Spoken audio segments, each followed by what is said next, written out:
La Fondation Marie-Esther présente Chronique Santé. Une émission du programme Génération Développement Durable réalisée par Radio Génération.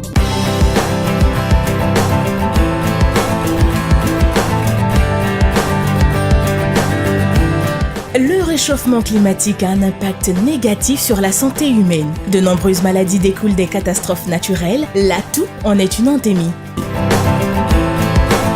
Il est bon de savoir que la toux est une réaction normale due à une irritation des voies respiratoires au niveau des bronches et qui peut être liée à un empoisonnement respiratoire ou à une allergie. Et la toux permet de dégager cet air comprimé. Elle peut être sèche ou grasse et permet d'éliminer les sécrétions des bronches et faciliter la respiration naturellement. Elle peut par ailleurs être accompagnée de fièvre, de maux de tête ou de courbatures, suivant qu'elle est soit due à une infection respiratoire ou à un rhume. Les impacts du réchauffement climatique sont à l'origine des problèmes respiratoires à cause de la pollution, le vent avec la propagation des pollens porteurs d'allergènes, la sécheresse, les incendies, etc. Sachez que les maladies respiratoires telles que la toux sont la cause de décès de 12,6 millions de personnes dans le monde, selon European Respiratory Society, évoqué lors des assises du COP22 en 2016 suite aux fortes chaleurs et à l'humidité. Et les enfants et les femmes enceintes sont plus touchés par cette pandémie à cause de leur vulnérabilité. Que faire donc pour soulager dans un premier temps la toux ?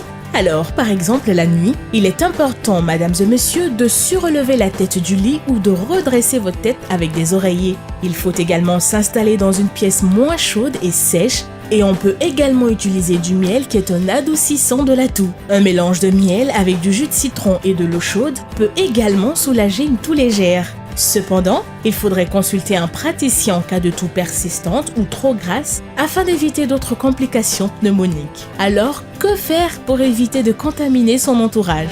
Chronique Santé. Il est recommandé de tousser dans des mouchoirs jetables ou dans le creux du coude. Cela éviterait de contaminer son entourage avec les gouttelettes contenant des microbes qui se projettent. On peut également éviter de se moucher et de cracher à l'air libre. Parlons à présent des gestes simples à adopter pour éviter de contracter la toux.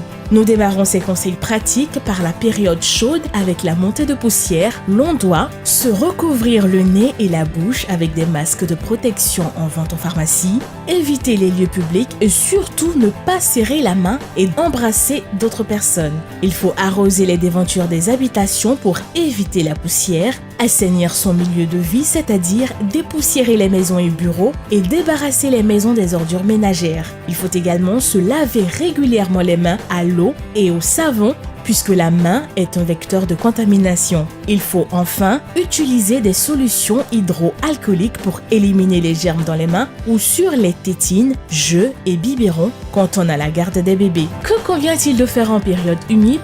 Eh bien, il faut porter des vêtements appropriés. Il faut éviter les lieux enfumés qui irritent le plus souvent les poumons. Chronique Santé.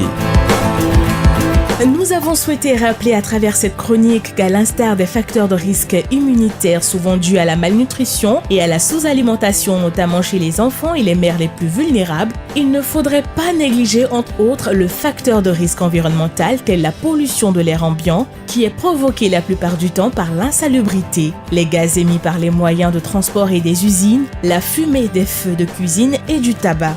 Par conséquent, la prise en compte des effets du changement climatique et de la pollution et vivre dans un cadre sain nous éviterait cette maladie de santé publique appelée communément maladie saisonnière.